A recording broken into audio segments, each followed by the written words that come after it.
More on this right now on U.S.-Cuba relations. I sat down with Gary Hufbauer. He's a senior fellow at the Peterson Institute for International Economics, and him and I talked about how the U.S. should look at Cuba and basically where it goes from here. What we have in Cuba is an economy which is a wreck, really a wreck. It's like some of the Eastern European economies before the Soviet Union collapsed in 1990. Two currencies with very, very different values. Prices are completely distorted. 90% of the economy is state-run enterprises. Very inefficient. Wages are extremely low for the average Cuban. There's no incentive to grow. So it's an economy which is waiting to completely collapse.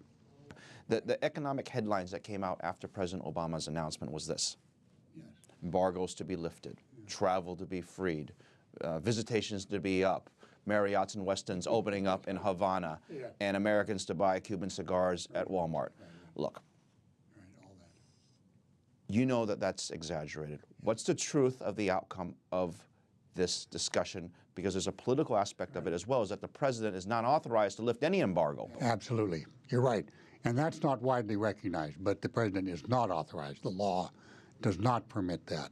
So the realistic outlook is very slow, step by step, because the leadership in Havana, President Castro now, but his associates, they don't want to quickly turn to a kind of a capitalist economy, a market economy.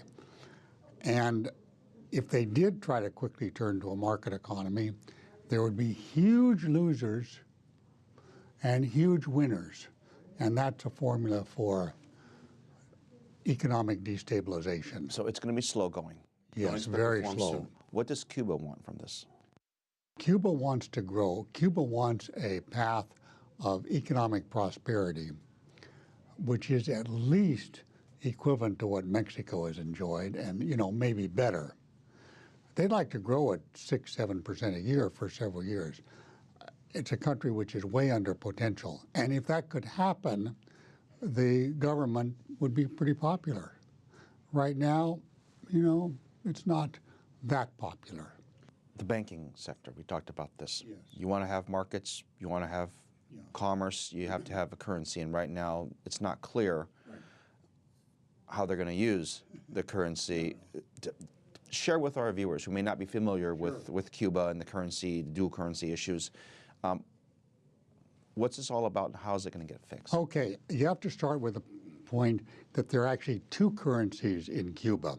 One is a currency which is exchangeable just about at a one-for-one rate with the US dollar. That's called the CUC. There's another currency called the CUP, which is only worth 1/24th of a dollar. I mean, this is a huge difference. Hotels take the dollars from Europeans, Canadians. They give them to the central bank in Cuba, and the central bank, which operates as an employment agency as well, pays the Cuban workers these CUPs. There's a huge difference in value there. That's kept by the central bank to finance the state-owned enterprises.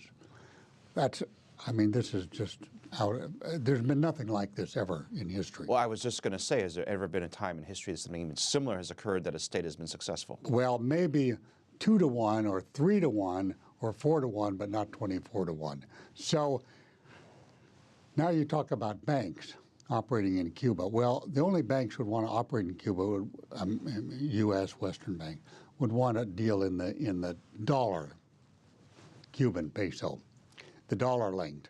And at this moment, the most they're going to be able to do is deal with credit cards. You know, pay credit cards.